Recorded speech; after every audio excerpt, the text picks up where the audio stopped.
ரிஷபராசி. ரிஷபராசிக்கு அதிபதி எம்பெருமான் சுக்கிர பகவான். அதி தேவதை மகாலட்சுமி அம்மா. ரிஷபராசியை பொறுத்த வரைக்கும் நல்ல படித்த பண்புள்ள அற்புதமான ராசிக்காரங்க தான். நிலையான ஒரு இடத்துல உட்கார்ந்து ஏசி காற்று ஃபேன் காற்று கீழே நின்று படித்து வேலை பார்க்கக்கூடிய தருணம் உடையவங்க. ரிஷபராசிக்கார பெண்கள் பொதுவாகவே கருப்பாக இருந்தாலும் எம்பெருமான அனுகிரகத்தில் அழகாக அறிவாக அன்பாக பண்பாக நல்ல துணிமணி உடுத்தக்கூடிய அளவுக்கு சுக்கிரன் உச்சமாக இருக்கும். ஆனால் இந்த ரிஷபராசிக்காரர்களுக்கு 30 வயசுக்கு மேலே ஒரு 45 வயசு வரைக்கும் ராஜபோக சுகபோக ஒரு வாழ்க்கை வாழக்கூடிய ஒரு தருணம் ரிஷபராசி அன்பர்களுக்கு பொதுவாகவே இருக்குது. அதுக்கப்புறம் தன்னுடைய தகப்பனை விட்டு விலகக்கூடிய ஒரு தருணம் எல்லாமே உங்களுக்கு யோகங்களை கொடுக்கக்கூடிய தருணங்கள் வந்தாலும் இல்லற வாழ்க்கையில் இருந்து கொஞ்சம் பிரச்சனைகள் உங்களுக்கு இருக்கிறனால இல்லற வாழ்க்கையை மட்டும் தெளிவாக முறையாக பக்குவம் பண்ணிக்கிட்டிங்கன்னா இந்த 2026 தாயையும் விட்டு பிரிய மாட்டீங்க, தகப்பனையும் விட்டு பிரிய மாட்டீங்க.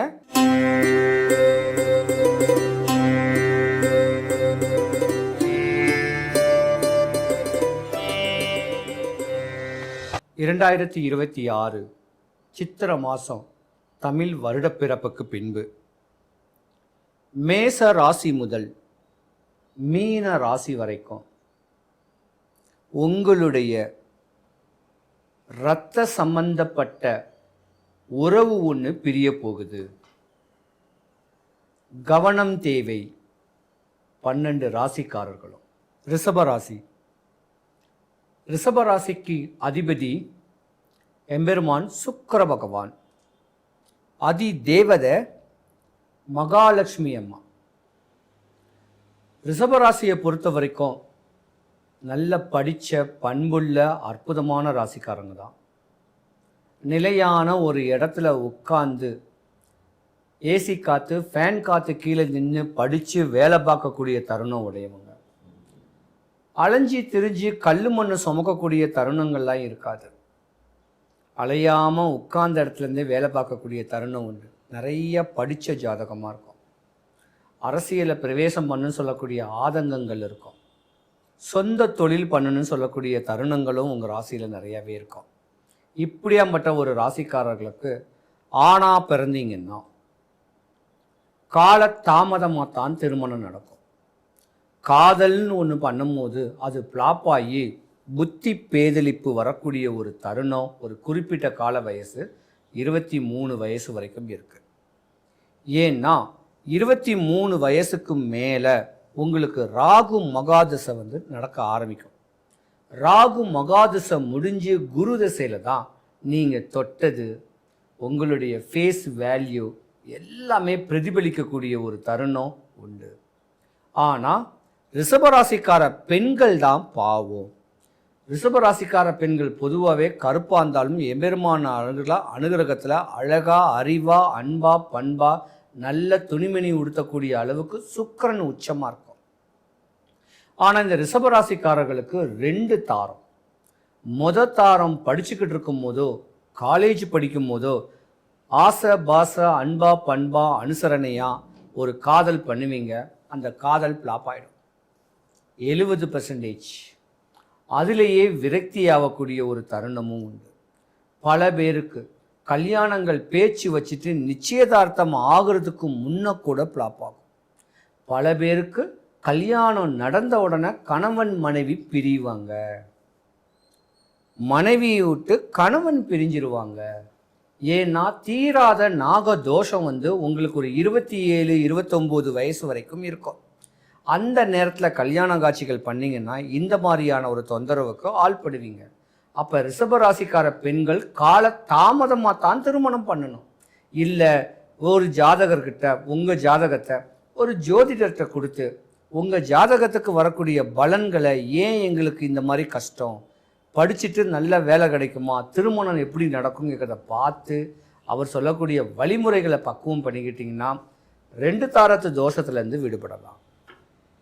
30 வயசுக்கு மேலே ஒரு 45 வயசு வரைக்கும் ராஜபோக சுகபோக ஒரு வாழ்க்கை வாழக்கூடிய ஒரு தருணம் ரிஷபராசி அன்பர்களுக்கு பொதுவாகவே இருக்குது.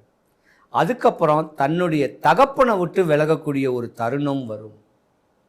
இந்த ராகுதசம் முடிஞ்சு குரு மகாதசில் பொண்ணு விரயமாகும். கணவன் மனைவியில் கருத்து வேறுபாட்டில் கொஞ்சம் நாளைக்கு பிரிஞ்சிருக்கக்கூடிய ஒரு தருணம் வரும்.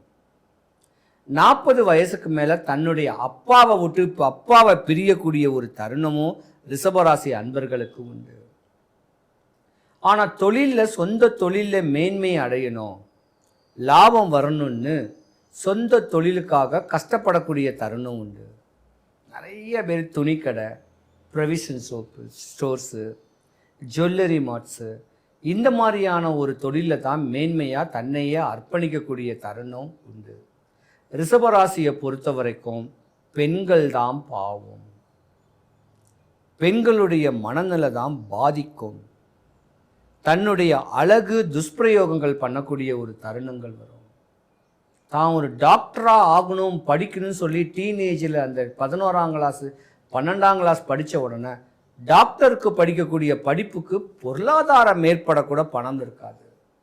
அந்த மாதிரியான ஒரு தருணத்திலையும் தான் குடும்பத்தை விட்டு விலகி இருக்கலாம் அப்படின்னு ஒரு ஹாஸ்டல்லையோ இல்லை வெளியூரில் தங்கி வேலை பார்க்கக்கூடிய தருணத்திலேயோ தாயி தகப்பனை விட்டு பிரியக்கூடிய தருணம் ரிஷபராசி பெண்களுக்குத்தான் நிறையாவே இருக்கு. கவன சிதைவை ஏற்படுத்திக்காதீங்க. யாரையும் நல்லவங்கன்னு சொல்லி நம்பாதீங்க. முகநூல், இன்ஸ்டாகிராம், ஃபேஸ்புக்கில் வரக்கூடிய ஃப்ரெண்ட்ஸுங்களை நம்பாதீங்க. உங்கள் வாழ்க்கை சின்ன பின்னமாக போயிடும். கல்யாணம் சொல்லக்கூடிய சடங்குலையும் கவனமாக நீங்கள் இருக்கணும். தாயி தகப்பன் பார்த்து முடிக்கக்கூடிய மணாலனை முடிச்சிங்கன்னா மட்டும்தான் ரிஷபராசிக்கார பெண்களுக்கு பிரிவு அப்படிங்கிறது இருக்காது. இல்லைன்னா கணவனை விட்டு பிரியக்கூடிய தருணம் ஒரு 30 வயசுக்குள்ளேயே வந்திருக்கான வாய்ப்புகள் நிறையா வந்துடும். கவனமாக இருந்துக்குங்க ரிஷபராசிக்கார பெண்கள். ரிஷபராசிக்கார உள்ள ஆண்கள் கோபக்காரங்க, குணமுள்ள கோபக்காரங்க. ஆனால் பித்து பிடிச்சி அலைவீங்க. ஏன்னா திருமண சடங்குல உங்களுக்கும் அந்த ஒரு புள்ளி இருக்குது. முடிஞ்ச அளவுக்கு தாய் தகப்பன் பார்க்கக்கூடிய பொண்ணை கேட்டுங்க. ஆனால் 95% தாய் தகப்பனுக்கு அவப்பேரையும் அவமானத்தையும் உங்கள் திருமணம் ஏற்படுத்தி கொடுத்து பல பேருடைய தாய் தகப்பன் பிரியறதுக்கு கூட நீங்கள் காரணமாக இருக்கக்கூடிய தருணம் இருக்குது. எல்லாமே உங்களுக்கு யோகங்களை கொடுக்கக்கூடிய தருணங்கள் வந்தாலும் இல்லற வாழ்க்கையில் இருந்து கொஞ்சம் பிரச்சனைகள் உங்களுக்கு இருக்கிறனால இல்லற வாழ்க்கையை மட்டும் தெளிவாக முறையாக பக்குவம் பண்ணிக்கிட்டிங்கன்னா இந்த 2026 தாயையும் விட்டு பிரிய மாட்டீங்க, தகப்பனையும் விட்டு பிரிய மாட்டீங்க, சொந்த பந்தத்தை விட்டு கூட பிரியாமல் சுற்றுவட்டாரத்தோட சுகத்தோடு வாழக்கூடிய ஒரு தருணங்கள் ஏற்பட வாய்ப்பு நிறையாவே இருக்குது. ரிஷபராசிக்கார அன்பர்களுக்கு மேற்படி ஏதாவது ஒரு தொந்தரவுகள் தொலைகள் இருந்துச்சுன்னா மேற்படி சொன்ன பரிகாரத்தை செஞ்சு பாருங்கள். வல்லக்கோட்டை முருகன் கோவிலில் சுபிக்ஷம் கிடைக்கும்.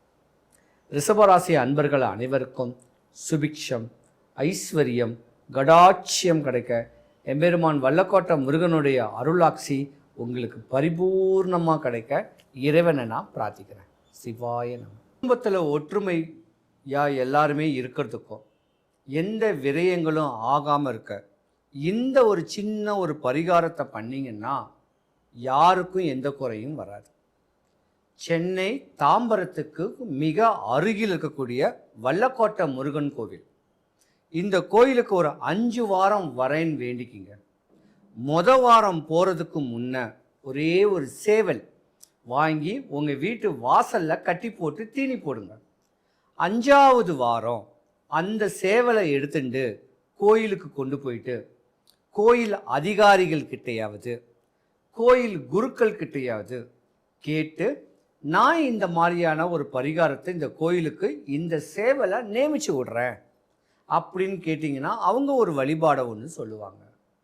அந்த வழிபாடை சொல்லும் போது அவங்க சொன்ன மாதிரி நம்ம அந்த பரிகாரத்தை பண்ணோன்னா குடும்பத்தில் ஒற்றுமை, நோய், அரசியல், ஆன்மீகம், கடன், பயம், சத்ரு, எதிரி, செய்வினையால பல இடையூறுகள் அடைஞ்ச நீங்களும், கஷ்டங்களும் கருமாயமும் பற்ற நீங்களும் இந்த ஒரு சின்ன வழிபாட்டை முறையான நாள் வெள்ளிக்கிழமை, சனிக்கிழமை இந்த 2 தினத்தில் பண்ணீங்கன்னா உங்கள் வாழ்க்கை சுபிக்ஷம், ஐஸ்வர்யம், கடாட்சியம் கிடைக்கும்.